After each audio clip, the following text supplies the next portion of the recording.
ମୁଁ କହିପାରିବି ବିଜେପି ତ ତାଙ୍କର ବିଜେଡି ପ୍ରତିଦିନ ଷ୍ଟ୍ରଙ୍ଗ ହଉଛି। କି ଷ୍ଟ୍ରଙ୍ଗ ସେ କି କାମ ଇଏ ବିଜୁ ବାବୁଙ୍କ ଦଳ କୁଆଡେ ଗଲା? ମହତାବ ଜନ କଂଗ୍ରେସ ଗଲା, ଉତ୍କଳ ଗଲା, ଇଏ କି କଂଗ୍ରେସ ହବ? ଏ ପାଗଲ କଥା।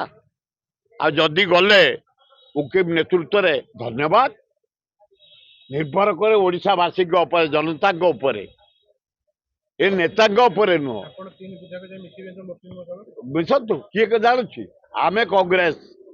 ତମକୁ କହିଦେଲି କମିଂ ଇଲେକ୍ସନ ରାହୁଲ ଗାନ୍ଧୀ ଯେଉଁଭଳି ଭାବେ ଇଣ୍ଡିଆ ବୁଲୁଛନ୍ତି, କନ୍ୟାକୁମାରୀ କାଶ୍ମୀର, ମଣିପୁରରୁ ବମ୍ବେ, ନାରୀ ନିର୍ଯାତନା, ବେକାର ସମସ୍ୟା, ଯୁଦ୍ଧ ଉପରେ କହିଲେ ନରେନ୍ଦ୍ର ମୋଦି ଅପାରଗ, ଟ୍ରମ୍ପ କଥା କହିପାରିବନି।